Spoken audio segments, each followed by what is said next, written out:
ஸ்ரீராம ஜெயம். எல்லாருக்கும் நமஸ்காரம். கதவிருக்ஷா வழங்கும் நவராத்திரி சிறப்பு நிகழ்ச்சியான நவராத்திரி கீதம் நிகழ்ச்சிக்கு உங்கள் எல்லாரையும் வெல்கம் பண்ணுறதுலையும் உங்கள் எல்லாரையும் இந்த நிகழ்ச்சியில் சந்திக்கிறதுலையும் ரொம்ப சந்தோஷமாக இருக்குது. இந்த நிகழ்ச்சியில் நம்ம தினம் கார்த்தால ஏதாவது ஒரு கீதங்களை கேட்டுட்டு வந்துட்டுருக்கோம். அந்த வகையில் இன்றைக்கி ஒரு ஸ்பெஷலான ப்ரோக்ராம் தான் நீங்கள் எல்லாருமே கேட்க போகிறீள். சுவாமி தேசிகன் நம்மளுக்கு கொடுத்துருக்கிற பொக்கிஷங்கள் எத்தனையோ இருக்குது. அதில் குறிப்பாக தாயார் மேலே ஸ்ரீஸ்துதி, பூஸ்துதி, கோதாஸ்துதின்னு 3 அற்புதமான ஸ்லோகங்கள் நம்மளுக்காக கொடுத்துருக்கார். அதில் குறிப்பாக ஸ்ரீஸ்துதி பெரிய பிராட்டியாருடைய பெருமைகளையும் அவளை எப்படியெல்லாம் நம்ம சேவிக்கலாம், அவள் எப்படி நம்மளுக்கு அனுகிரகம் பண்ணுவா அப்படின்றத பற்றி ரொம்ப அற்புதமாக நம்மளுக்காக அருளி கொடுத்துருக்கார். அப்படியாப்பட்ட ரொம்ப விசேஷமான ஸ்லோகத்துடைய முக்கியத்துவங்களை தான் நம்ம இப்போ கேட்க போகிறோம். நம்ம எல்லாருக்குமே பரிச்சயமான கதவிருக்ஷாவுடைய ஆஸ்தான வித்வானான ஸ்ரீமதி ஜனனி சுந்தர் தாயாருடைய சிறப்பு சொல்லிட்டு, தாயார் மேலே முக்கியமாக யாரெல்லாம் என்னென்ன ஸ்லோகம்லாம் சொல்லியிருக்கா அப்படின்றத சொல்லிட்டு, ஸ்ரீஸ்துதியை பற்றி சுவாமி தேசிகன் ஒவ்வொரு ஸ்லோகத்துலையும் என்ன சொல்லியிருக்கார் அப்படின்றத நம்மளுக்கு ரொம்ப அழகாக எக்ஸ்பிளைன் பண்ணியிருக்கா. ரொம்ப நாள் கழிச்சு ஜனனியோடைய ஸ்பீச் கேட்க போகிறோம். எல்லாரும் ரெடியாக காத்துருங்கோ. Let's all listen to Srimathi Janani Sundar's speech. எல்லாருக்கும் நமஸ்காரம். எல்லாருக்கும் நவராத்திரி நல்வாழ்த்துக்கள். இந்த நவராத்திரியில ஸ்ரீஸ்துதி தாயாரோட ரொம்பவும் அற்புதமான ஸ்லோகம் ஸ்ரீஸ்துதி, அதை பத்தி பேசுறதுக்கு எனக்கு வாய்ப்பு கொடுத்த கதவிருக்ஷா யூடியூப் சேனலுக்கும் அதை நடத்திட்டு வர ஸ்ரீமதி சுதர்சனா அவளுக்கும் என்னோட மனமார்ந்த நன்றிகளை முதல்ல தெரிவிச்சுக்கிறேன். நம்ம சம்பிரதாயத்துல எப்பவுமே பெருமாள் தாயாரோட தான் சேர்ந்திருக்கார். தாயாரோட சேர்ந்திருக்கிற பெருமாளை தான் நம்ம ரொம்ப உயர்வாவும் நினைச்சுட்டு இருக்கோம். தாயார் இருக்கிறதுனாலதான் பெருமாளுக்கும் அந்த ஒரு உயர்வு கிடைக்கிறது அப்படின்னு நம்ம எல்லாரும் நம்பின்னு இருக்கோம். இப்போ ஸ்ரீவைகுண்டம், பார்க்கடல் அப்படின்னு எல்லா இடத்துலயும் பெருமாளை எங்கேயுமே தாயார் தனியா விடுறதே கிடையாது. எங்க பெருமாள் இருக்காரோ அங்க கூடவே தாயாரும் இருந்துட்டே இருக்கா. எப்படி இப்ப நம்ம ஸ்ரீராமனாக பெருமாள் வரும்போது சீதாதேவியாக வரா, கிருஷ்ணனாக வரும்போது ருக்மிணியாக வரா. இப்படி தாயார் இல்லாத ஒரு அவதாரமே பெருமாள் எடுக்கிறதே கிடையாது. வாமன அவதாரத்துல கூட பார்த்தோம் அப்படின்னாக்க தாயார் வரா.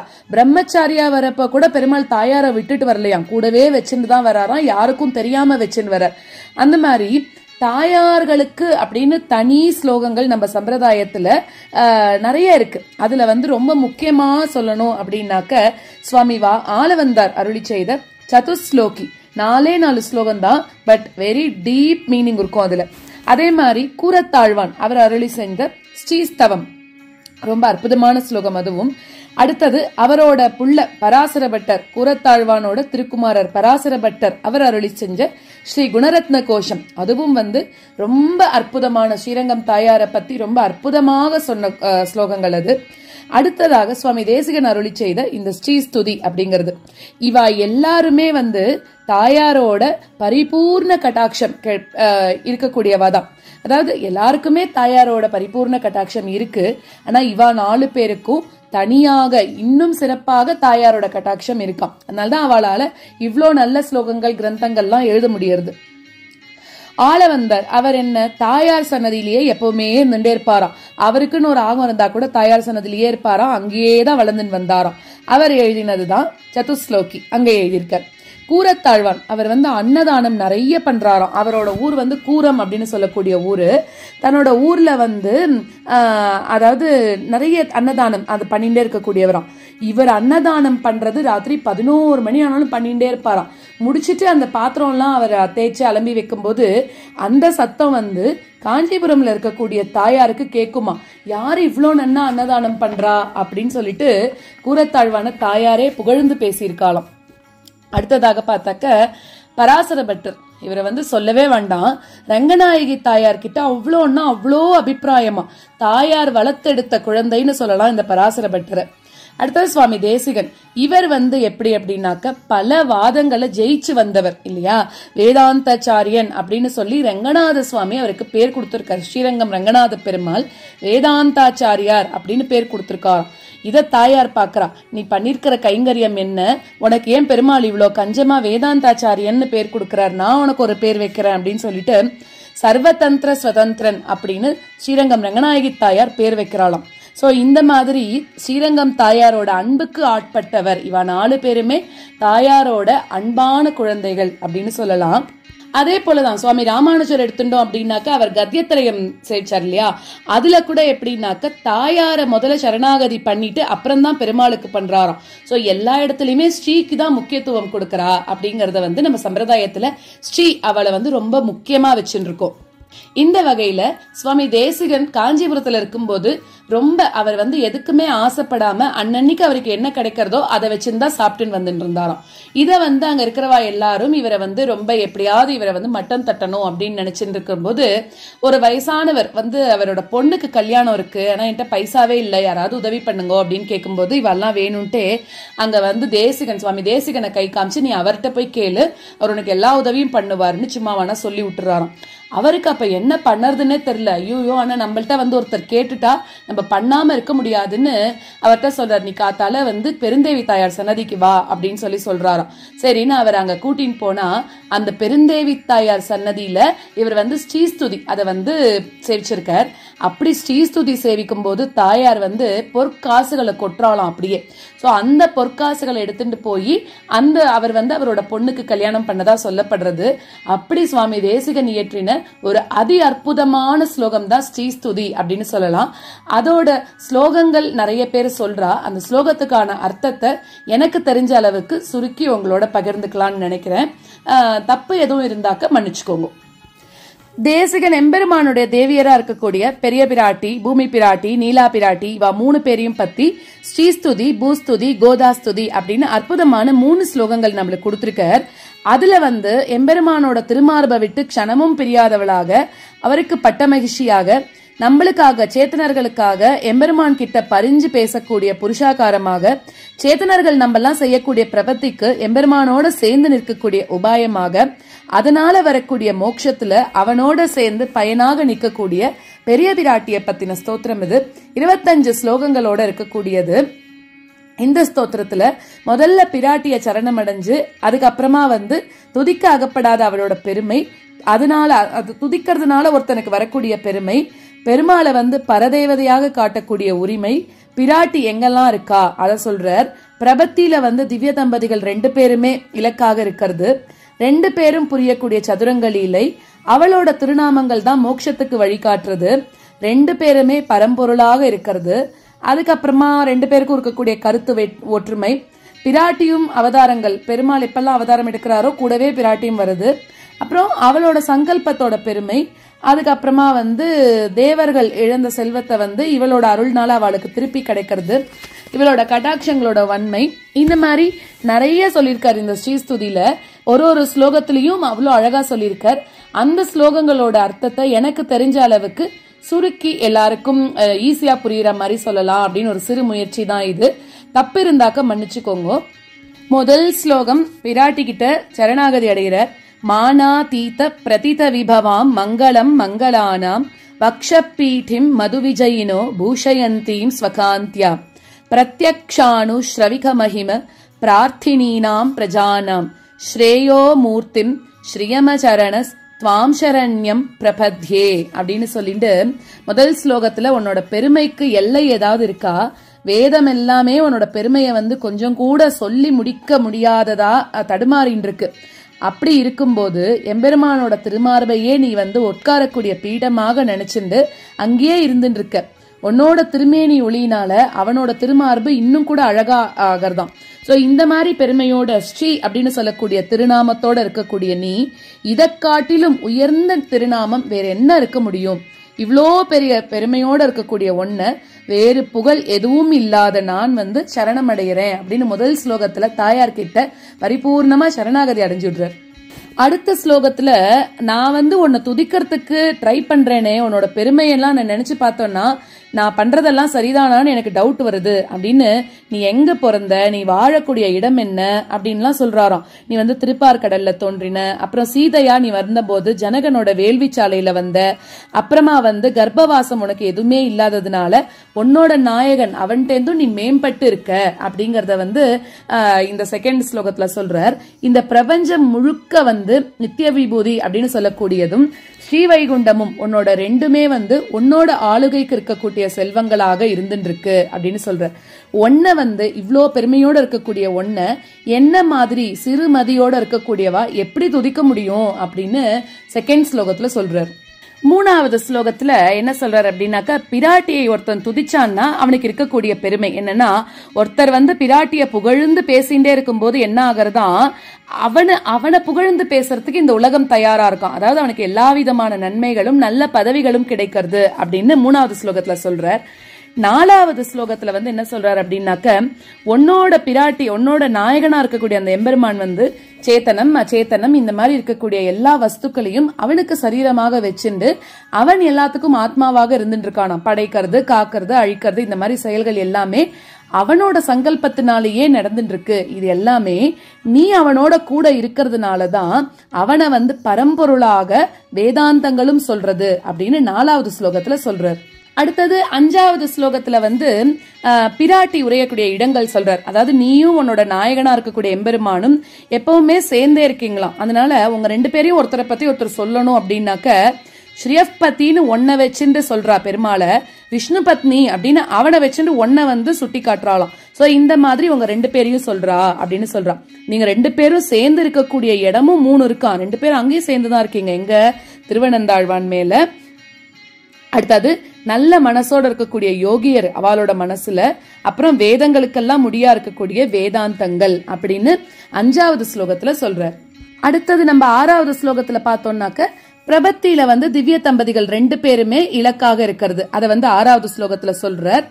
அடுத்ததாக ஏழாவது ஸ்லோகத்துல ரெண்டு பேரும் நடத்தக்கூடிய அந்த அற்புதமான சதுரங்க லீலை அதை சொல்றார். அடுத்தது எட்டாவது ஸ்லோகத்துல வந்து என்ன சொல்றாரு அப்படின்னாக்க, எம்பெருமானுக்கு தேவியா இருக்கக்கூடிய அதாவது பிராட்டியோட திருநாமங்கள் வந்து மோட்சத்துக்கு வழிகாட்டுறது அப்படிங்கறத எட்டாவது ஸ்லோகத்துல சொல்றார். பெருமாளுக்கு தேவியா இருக்கக்கூடிய நீ வந்து அவனுக்கு வசப்பட்டு இருக்கியாம்.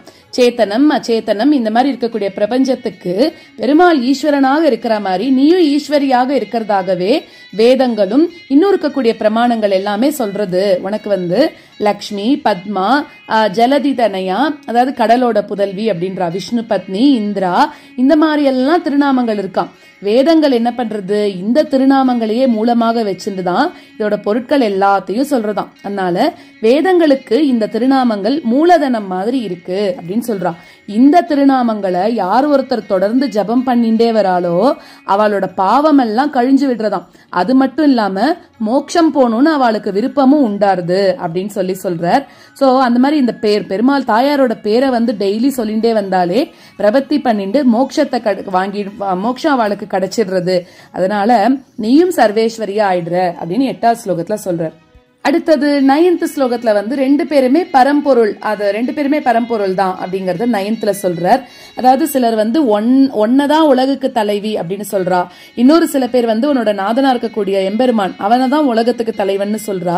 சோ ஒருத்தருக்கு ஒருத்தர் இப்படி வழக்காடுறதுனால அவாதான் வந்து மனசு வருத்தப்பட்டுக்கிறாளாம். சோ அதனால என்ன அவளுக்கு கிடைக்க போறது என்ன ஆகிறது அப்படின்னாக்க, துவத்சம் பிரீத்தியை உன்னோட மகிழ்ச்சிக்காக லீலை புரியக்கூடிய எம்பெருமானிடமே நோக்கம் வச்சு நிக்கக்கூடிய அந்த வேதங்களோட கருத்துல அதுல ஏறிய கணவனும் மனைவியுமா இருக்கக்கூடிய நீங்க ரெண்டு பேருமே எங்களுக்கு பரதேவதையாக இருக்கீங்க. ஒருத்தர் வந்து பெருமாள் தாங்கிறா, ஒருத்தர் தாயார் தாங்கிறா, ஆனா எங்களை பொறுத்த வரைக்கும் ரெண்டு பேருமே எங்களுக்கு பரதேவதை தான் அப்படின்னு 9th ஸ்லோகத்துல சொல்றார். அடுத்தது 10th ஸ்லோகத்துல ரெண்டு பேருக்கும் இருக்கக்கூடிய கருத்து ஒற்றுமை அதை சொல்றார். அதாவது பெருமாள் என்ன பண்ணிருக்காராம், ஒரு விரதம் எடுத்துட்டு இருக்காராம். யார் துன்பம் அடைஞ்சாலும் அவனோட துன்பத்தை வந்து ஒழிக்கணும் அப்படின்னு அதையே பெருமாள் வந்து ஒரு வேள்வியாக நினைச்சுட்டு அதுக்கு ஒரு தீட்சை விரதம் எடுத்துட்டு இருக்காராம். சோ வேள்வி யார் பண்றாளோ அவளுக்கு வந்து அவனோட மனைவி பக்கத்துல இருக்கிறது வந்து ஒரு கடமை தானே. அதனால அவன் வந்து ராமன் கிருஷ்ணன் மாதிரி அவதாரம் எடுத்துன்னு வந்தா கூட நீயும் அதுக்கு ஏத்த மாதிரி சீதை ருக்மணி அப்படின்னு சொல்லக்கூடிய திருமேனியோட வரியாம். அந்த மாதிரி காத்தல்னு சொல்லக்கூடிய தொழில் அதை வந்து நன்னா நடக்கிற மாதிரி நீயும் கூட இருந்து பண்ற, ஒரு க்ஷணம் கூட நீ பெருமாளை விட்டு பிரியறதே இல்ல அப்படின்னு சொல்ற. நீ அவதரிச்ச அந்த திருப்பார்கடலோட அலைகள் வந்து ரொம்ப தூரம் வீசின்னு இருக்கான்.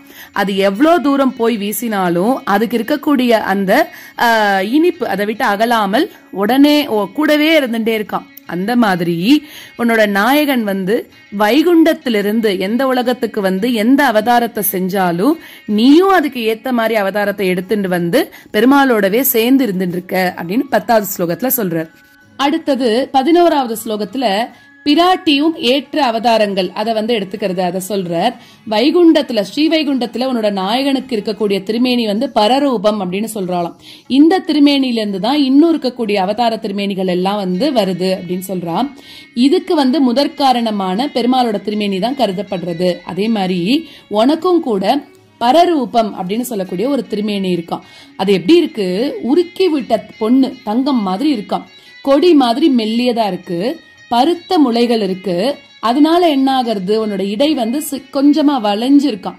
உன்னோட இந்த திருமேனியிலிருந்தா உன்னோட அவதார திருமேனிகளும் தோன்றதுனால இதுதான் எல்லா அவதாரங்களுக்கும் முதற் காரணமாக இருக்கு அப்படின்னு சொல்றார். இது 11வது ஸ்லோகம். அடுத்ததாக 12வது ஸ்லோகத்துல பிராட்டியோட சங்கல்பத்தோட பெருமை சொல்றார். என்னன்னா, ரொம்ப பெரிய தேவர்களோட மனைவியா அவளுக்கெல்லாம் வந்த பெருமைகளுக்கெல்லாம் நீதான் காரணமா இருக்க அப்படின்னு சொல்றார். என்னன்னா, கல்வி கடவுள்னு சொல்லக்கூடிய சரஸ்வதி தேவி அவ இருக்கா இல்லையா, அவனோட நாயகனா இருக்கக்கூடிய பிரம்மன் அவளுக்கு அடங்கி இருக்கானாம். மேலும் மேருமலையையே வில்லாக வளைச்சு அந்த திரிபுராசுரனை கொன்ற சிவன் கேவலம் மலர்களையே வச்சிருக்கக்கூடிய மன்மதனுக்கு அடிமையாகி காமத்துக்கு வசப்பட்டு நிக்கிறானா. எதனால, பார்வதி தேவி புருவ நெரிப்பு அதுக்கு பயந்துதான் அப்படி இருக்கானா. மேலும் இந்திரன் தன்னோட 1000 கண்களாலும் இந்திராணிய எப்பவுமே பார்த்துட்டே இருக்கானா. சோ இந்த மாதிரி அவள்லாம் கணவர்களை அடிமையாக்க வல்ல அழகு இதெல்லாம் அவளுக்கு எப்படி கிடைச்சது அப்படின்னாக்க, உன்னோட அந்த சங்கல்பம் உன்னோட அனுகிரகம் இருந்தா மட்டும்தான், நீ சங்கல்பிச்சதுனாலதான் அவளுக்கு அந்த அழகெல்லாம் கிடைச்சது அப்படின்னு 12வது ஸ்லோகத்துல சொல்றார். 13வது ஸ்லோகத்துல தாயாரோட பட்டாபிஷேகம் அத சொல்றார். முன்னாடி எம்பெருமான் தேவர்களையும் அசுரர்களையும் கொண்டு திருப்பார்கடலை கடைஞ்சார் இல்லையா, அப்ப அதுல இருந்து அமுதம் திரண்டு நீயும் அதோட சேர்ந்து வந்தியாம். உடனே உன்னோட நாயகனா இருக்கக்கூடிய எம்பெருமானுக்கு எதிர்த்தாப்புல தாமரை பூ அதை சிம்மாசனமாக கொண்டு அதுல நீ உட்கார்ந்துண்ட. அப்போ அந்த புஷ்கலாவர்த்தம் மாதிரி இருக்கக்கூடிய மேகங்கள் எல்லாம் என்ன பண்ணித்தான், பூமாரிகள் எல்லாம் பொழிஞ்சுதான், நீர் தாரைகள் பொழிஞ்சு உலகத்தையே மறைச்சிருத்தான். இப்படி மேகங்கள் தொடங்கின உன்னோட திருமஞ்சனத்தை ஐராவதம் புண்டரீகம் இந்த மாதிரி 8 திக்கஜங்களும் கூட பொற்குடங்கள் வச்சு நீர் வார்த்து அதை எல்லாத்தையும் பூர்த்தி பண்ணித்து. இந்த மாதிரி சகல லோகங்களுக்கும் ஈஸ்வரியாக பட்டாபிஷேகம் நீ செஞ்சிண்ட அப்படின்னு 13வது ஸ்லோகத்துல சொல்றார். அடுத்ததாக தேவர்களுக்கெல்லாம் இழந்து போன செல்வத்தை தாயாரோட அருள்னால அவளுக்கு எப்படி வருது அப்படிங்கறத சொல்றார். இதுக்கு அந்த துர்வாச முனிவரோட கதை சொல்றார். அவர் இருக்கும் போது இந்திரன் யானை மேல உட்கார்ந்து வரான். துர்வாச முனிவர் ஒரு மாலையை கொடுக்கிறார். அதை அந்த ஐராவத யானை என்ன பண்றதுன்னா கீழே போட்டு மிதிச்சிருத்தான். அதனால கோவப்படுறார் துர்வாசர். நீ எப்படி இப்படி பண்ணலாம் அப்படின்னு சொல்லிட்டு என்ன பண்ணார் அப்படின்னாக்க சாபம் விட்டுடுறாராம். சாபம் விட்ட உடனே உலகம் என்ன ஆயிடுத்து, தேவர்கள் இவர் தான் இந்திரனுக்கான மொத்த தேவர்களுக்கும் அது சாபம் வந்தா மாதிரிதான். உடனே அவெல்லாம் என்ன பண்றா, தேவர்கள்லாம் அவ மனைவியோட எம்பெருமான சரணடைறாராம். எம்பெருமான் தானே துணை, அதாவது அவரே துணை நின்று இந்த திருப்பார்கடலை கடை சேர்ந்த அதுல இருந்து அமுதம்லாம் வருது. நீயும் அப்படியே தாமரையில வர எல்லா தேவர்களும் பார்க்கும் போதே எம்பெருமானோட திருமார்பில நீ ஏறி உட்கார்ந்துட்ட. அப்போ தேவர்கள் என்ன பண்றா, அவளோட மனைவியாரோட சேர்ந்து அந்த அமுதம் அதெல்லாம் பருகி உன்னையும் சரணம் அடைஞ்சா அப்படின்னு சொல்றா. சோ நீ வந்ததுனாலதான் அந்த சாபத்திலிருந்து தேவர்களால விடுவிக்க முடிஞ்சுது. அதுதான் 14வது ஸ்லோகத்துல சொல்றா. அடுத்ததாக 15வது ஸ்லோகத்துல தாயாரோட கடாட்சங்களோட வன்மை அத சொல்றா. என்னன்னாக்க, உன்னோட கடைக்கண்கள் துன்பம் அடைஞ்சவாளை காக்கணும் அப்படிங்கறதே விரதமாக வச்சுட்டு இருக்கான். அது மேல விழும்போது அமுத மாறி பொழிஞ்சா மாதிரி இருக்குமா. சோ அந்த மாதிரி உன்னோட கட்டாட்சமானது எந்தெந்த இடத்துல எல்லாம் விழறதோ அங்கெல்லாம் நினைத்த செல்வங்கள் எல்லாம் நான் முன்னாடி அப்படின்னு போட்டி போட்டு வெள்ளமாக குவியறதான். இப்படி உன்னோட கட்டாட்சங்களோட பெருமைக்கு அளவே இல்ல அப்படின்னு 15வது ஸ்லோகத்துல சொல்றார். 16வது ஸ்லோகத்துல பிராட்டியோட அருள் இருந்தாக்க எப்படியும் எந்த வகையிலும் நம்மளுக்கு செல்வம் சேர்ந்துரும் அப்படின்னு 16வது ஸ்லோகத்துல சொல்றார். அடுத்தது 17வது ஸ்லோகத்துல பிராட்டியோட அருள் பெரிய பெரிய ஸ்தானங்கள் எல்லாம் நம்மளுக்கு கொடுக்கும் அப்படின்னு சொல்றார். அதாவது உன்னோட திருவடிகளை வேதங்கள் என்ன பண்றது, தன்னோட முடிக்கு ஏத்த அற்புத அணிகலன்களாக எடுத்துக்கிறதாம். அதாவது வேதாந்தங்கள் என்ன பண்றது, உன்னோட திருவடிகளை புகழ்ந்துட்டே இருக்கான். இந்த உலகத்துல சக்கரவர்த்திகளாகவோ இல்லாட்டி பெரிய பெரிய பிரபுக்களாகவோ ஆகணும்னு நினைக்கிறவா உன்னோட திருவடிகளை அவளோட உள்ளத்துல தியானிச்சாக்க அந்த பதவி கூட அவளுக்கு கிடைக்கிறது அப்படின்னு 17வது ஸ்லோகத்துல சொல்றார். அடுத்தது பார்த்தோம்னா 18வது ஸ்லோகத்துல நம்மளுக்கு மோட்சம் கிடைக்கணும் அப்படின்னாக்க தாயாரோட அருள் நம்மளுக்கு கண்டிப்பாக இருக்கணும் அப்படின்னு சொல்லி 18வது ஸ்லோகத்துல சொல்றா. 19வது ஸ்லோகத்துல பிரபன்னர்கள் அவெல்லாம் வந்து சாஸ்திரத்துல சொல்றத மீறாம இருக்கிறது அதை சொல்றா. அதாவது உங்க 2 பேரையும் சரணம் அடைஞ்சவா வந்து ரொம்ப புண்ணியசாலிகள் அப்படிங்கிறா. அவளுக்கு வந்து உங்களோட 2 பேரோட சேர்த்தியில ஒரே கைங்கரியமாக செய்யணும் அப்படின்னு ஒரு ஆசை வருதாம். அதனால என்ன பண்றா, பிரபஞ்சத்துல இருக்கக்கூடிய செல்வங்கள் பெருமைகள் எல்லாத்தையும் வந்து ஒரு துரும்பாக நினைச்சு அவ உதறி தள்ளிடுறாளாம். உங்க 2 பேருக்கும் உகப்பையே கொடுக்கக்கூடிய அத உங்க 2 பேருக்கும் எது பிடிக்குமோ அததான் பண்ணணும்னு நினைக்கிறாளாம். அதனால வேதங்கள்ல விதிக்கப்பட்ட கர்மங்கள் எல்லாத்தையும் ரொம்ப சந்தோஷமா செஞ்சுன்னு வராளாம். அந்த மாதிரி உங்க 2 பேரோட சந்தோஷத்தை தவிர வேற எந்த பயனும் எதிர்பார்க்காம வைதீக தர்மங்கள் வந்து ஒரு அணை மாதிரி நின்னுண்டு சாஸ்திரத்துல சொல்லியிருக்கக்கூடிய வரையறை அதை வந்து மீறாம செஞ்சுட்டு இருக்கு அப்படிங்கறத 19வது ஸ்லோகத்துல சொல்றா. அடுத்தது 20வது ஸ்லோகத்துல பிராட்டிய யாரெல்லாம் கெட்டியா பிடிச்சுன்றாளோ அவளுக்கு கண்டிப்பா மோட்சம் கிடைக்கும் அப்படின்னு சொல்லி சொல்றா. இந்த மாதிரி அதாவது உன்னோட திருவடியை வந்து யாரு கெட்டியமா பிடிச்சுக்கிறாளோ அவளுக்கு கண்டிப்பா மோட்சம் அப்படிங்கறது 20வது ஸ்லோகத்துல சொல்ற. 21வது ஸ்லோகத்துல தாயாரோட கடாட்சம் கிடைக்கணும் அப்படின்னு பிரார்த்திச்சுக்கிறார். அதாவது என்னன்னா, இந்த சம்சார மண்டலத்துல இருக்கக்கூடிய நான் வந்து 3 தாபங்களால இருக்கக்கூடிய வெயில், அதனால இந்த பிரகிருதியில அகப்பட்டுன்னு ரொம்ப தவிச்சுன்னு இருக்கேன். இத கழிக்கிறதுக்கு வேற வழியே இல்லாம வாடின்னு இருக்கேன். ஒன்ன சரணமடைஞ்ச போது என் மேல உன்னோட கடாட்சங்கள் ஒரு செகண்ட் விழுந்தா கூட எனக்கு குளிர்ச்சி கிடைக்கும் அப்படின்னு சொல்லி சொல்றார். என்னன்னா 3 தாபங்கள், ஆத்தியாத்மிகம், ஆதிபௌதிகம், ஆதி தெய்வீகம் அப்படின்னு சொல்லக்கூடிய 3 தாபங்கள்னால கஷ்டப்பட்டு இருக்காராம். இந்த மாதிரி என்ன ஆகிறது அப்படின்னா, நீ என்ன ஒரு செகண்ட் பார்த்த அப்படின்னாக்க வெயில்ல தவிச்சு வாடினவனுக்கு வந்து அமுதமாரி விழுந்தா எப்படி தாபம் கழிஞ்சு இன்புறுமோ அந்த மாதிரி எனக்கு உன்னோட கடைக்கண் பார்வை வேணும், அப்பதான் இதுல இருந்தெல்லாம் வெளில வர முடியும் அப்படின்னு 21வது ஸ்லோகத்துல சொல்றார். 22வது ஸ்லோகத்துல வந்து பிராட்டியோட அருள் இருந்து அப்படின்னாக்க நம்மளுக்கு ஒரு உயர்ந்த மனநிலை கிடைக்கும் அப்படின்னு சொல்லி சொல்றார். அடுத்தது 23வது ஸ்லோகத்துல வந்து அவருக்கு வந்து திவ்ய தம்பதிகள் செஞ்ச அனுகிரகம் அதை பார்த்து ரொம்ப சந்தோஷப்படுறாராம். அதை வந்து 23வது சொல்றார். என்னன்னா, என்னோட குற்றங்களை எல்லாமே நீ வந்து எப்படியாவது அதை புறக்கணிச்சு என்னை வந்து காக்கணும் அப்படின்னு நீ நோக்கம் வச்சுட்டு இருக்க, எனக்கு ஒரு அம்மா மாதிரி இருக்க அப்படின்றாராம். நான் பண்ணின தப்புக்காக என்னை தண்டிச்சு திருத்தக்கூடிய நோக்கமுடையவனா இருக்கக்கூடிய உன்னோட நாயகன் யாரு, எனக்கு அப்பா மாதிரி இருக்காராம். இப்படி தாயும் தந்தையுமாக இருக்கக்கூடிய உங்க 2 பேரோட திருவருளுக்கும் முக்கியமா பாத்திரமாக நான் ஆயிட்டேன் அப்படின்னு சொல்றார். உன்னோட திருவருள்னால சிறந்த ஆச்சாரியர்கள்லாம் எனக்கு கிடைச்சிருக்கா. அவ வந்து உங்க 2 பேருக்கும் கைங்கரியம் புரியக்கூடிய அடிமையாக என்ன உங்ககிட்டயே சமர்ப்பிச்சிருக்கா அப்படின்னு சொல்லி சொல்றார். இதுல வந்து திவ்ய தம்பதிகள் செஞ்ச அனுகிரகத்துக்கு சுவாமி தேசிகன் மகிழ்ந்து சொல்றார் 23rd ஸ்லோகத்துல. அடுத்ததாக 24வது ஸ்லோகத்துல தியான ஸ்லோகம், தாயாரோட தியான ஸ்லோகத்தை சொல்றார். பெரிய பிராட்டியானவர் எல்லா மங்களங்களுக்கும் எந்நாளும் அதாவது உறைவிடமாக இருந்துருக்காளாம். உலகத்துல நம்ம எதெல்லாம் மங்கள பொருட்கள்னு சொல்றோமோ அதுக்கு எல்லாத்துக்கும் மங்களத்தன்மையை கொடுக்கக்கூடியவள அவளே இருக்கா அப்படின்னு. அடியார்களோட குற்றங்கள் அது எல்லாத்தையும் புறக்கணிச்சு அவளுக்காகவே எம்பெருமான் கிட்ட பரிஞ்சு பேசி அவ செய்யக்கூடிய பிரபத்தியில கூட எம்பெருமானோட உபாயமாக நின்னுண்டு மோட்சம்னு சொல்லக்கூடிய பலனையும் அவரோட சேர்ந்து கொடுக்கும்படி அவ்வளோ கருணைக்கு எல்லை நிலமாக இருந்துருக்காளாம். வேத வாக்குகள் எல்லாமே இவளை வந்து அதோட முடிக்கு ஏற்றதாக எந்நாளும் கூட டெய்லி எப்பவும் கூட மனம் மாறாத அந்த மந்தார மாலையாக வச்சுருக்கான் வேதங்கள்லாம். வேதாந்தங்களால போற்றப்படுபவள், எம்பெருமானால தனக்கு சிறந்த செல்வமாக கொள்ளப்பட்டவள் அப்படின்றார். இந்த உலகம் எல்லாத்துக்கும் அவ விரும்பக்கூடிய எல்லா பலனையும் கொடுக்கக்கூடிய காமதேனுவாக இருக்கக்கூடியவளாம். இப்படி அற்புத தன்மைகளோட இருக்கக்கூடிய பெரிய பிராட்டி எப்பவும் என்னோட உள்ளத்துல இருக்கணும் அப்படின்னு சுவாமி தேசிகன் தியான ஸ்லோகத்துல சொல்றார் 24வது ஸ்லோகத்துல. அடுத்ததாக 25வது ஸ்லோகத்துல நூல் பயன் அது சொல்றார். அதாவது இந்த ஸ்தோத்திரமானது பக்தி ரொம்ப ரொம்ப வளரப்பெற்ற வெங்கடேசனால இயற்றப்பட்டது அப்படிங்கிற கலியுகத்தோட அந்த கோலாகலத்தினால வரக்கூடிய எல்லா பாபங்களையும் இந்த ஸ்ரீஸ்துதியானது போக்க வல்லது. இந்த ஸ்தோத்திரத்தை சேவிக்கிறவா எல்லாருமே பிரபத்தி வழியாக சகல மங்களங்களுக்கும் கடைசி எல்லை நிலமா இருக்கக்கூடிய மோட்சத்துக்கும் முடிசூடி நிற்கக்கூடிய அந்த சக்கரவர்த்திகளாக இருப்பா அப்படின்னு சொல்லி நூல் பயன் சொல்லி தலை கட்டுற ஸ்ரீஸ்துதிய. சோ இந்த ஸ்ரீஸ்துதிய வந்து யாரெல்லாம் சேவிக்கிறாளோ இல்லாட்டி இந்த ஸ்ரீஸ்துதியை வந்து வெள்ளிக்கிழமைகள்ல கேட்கிறாளோ அவாவ ஆத்துல நிறைய செல்வங்கள் சேரும், லக்ஷ்மி கடாட்சம் என்னென்னைக்கும் இருக்கும் அப்படின்னு பெரியவாள்லாம் சொல்றா.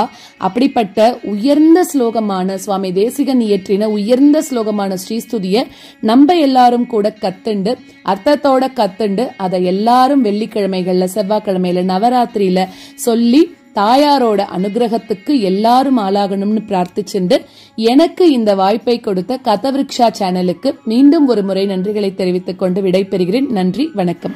தாயார்னாலே கருணை கடல் தான். தாயாருடைய பிரபாவத்தை சொல்லிண்டே இருக்கலாம். அதுவும் குறிப்பா நவராத்திரி மாதிரி ஒரு நன்னாள்ல இந்த மாதிரி ஒரு ஸ்பீச் நம்ம எல்லாரும் கேட்கறதுக்கான கொடுப்பனைய இந்த பெருந்தேவி தாயார் நம்மளுக்கு கொடுத்திருக்கா. ஸ்ரீமதி ஜனனி சுந்தர் மூலியமா ஜனனிக்கு மீண்டும் மீண்டும் நன்றிகள், நமஸ்காரங்கள். உங்களுடைய ஸ்பீச் முதல்லேருந்து கடைசி வரைக்கும் எங்கள் எல்லாராலையும் ரொம்ப நான் எக்ஸ்பீரியன்ஸ் பண்ண முடிஞ்சது. தாயாரை பற்றி சுவாமி தேசிகன் சொன்ன ஒவ்வொரு விஷயமும் நாங்கள் எல்லாரும் விஷுவலைஸ் பண்ணோம். ஆரம்பத்தில் நீங்கள் தாயார் மேலே யாரெல்லாம் என்னென்ன ஸ்லோகங்கள் எழுதியிருக்கா அப்படின்னு சொன்னது, ஸ்ரீஸ்துதியை பற்றின இன்ட்ரொடக்ஷன், ஸ்ரீஸ்துதியில் தாயார் பற்றி சுவாமி தேசிகன் எப்படியெல்லாம் சொல்லியிருக்கார், எப்படியெல்லாம் அவளை வர்ணிச்சிருக்கார், தாயாருடைய பிரபாவங்கள் பற்றி ரொம்ப ரொம்ப அழகாக எக்ஸ்பிளைன் பண்ணிட்டே இன்னும் கூட கொஞ்ச நாள் கேட்டுட்டே இருக்கலாம் போல இருந்தது. கதவிருக்ஷா சார்பா எத்தனை நன்றிகள் வேணாலும் சொல்லிண்டே இருக்கலாம். Thank you very much to Srimathi Janani Sundar again on behalf of Kathavriksha. Viewers and audience, I am sure இன்னையோடைய இந்த நவராத்திரி கீதம் நிகழ்ச்சியை நீங்கள் ரொம்ப நல்லா எக்ஸ்பீரியன்ஸ் பண்ணியிருப்பேள் அப்படின்னு நினைக்கிறேன். இதே மாதிரி இன்னும் நிறைய நவராத்திரி சிறப்பு நிகழ்ச்சிகள் உங்கள் கதவிருக்ஷா சேனலில் வந்துட்டே இருக்கு. அதை நீங்கள் பார்க்கணும்னா எல்லாரும் மறக்காம கதவிருக்ஷாவுக்கு சப்ஸ்கிரைப் பண்ணுங்க. மீண்டும் கதவிருக்ஷாவின் சிறப்பு நிகழ்ச்சிகளான தேவியை அறிவோம், தேவியை போற்றுவோம், எங்கள் வீட்டு நவராத்திரி நிகழ்ச்சிகள் எல்லாத்துலேயும் உங்களை நான் சந்திக்கிறேன். அது வரைக்கும் நமஸ்காரம்.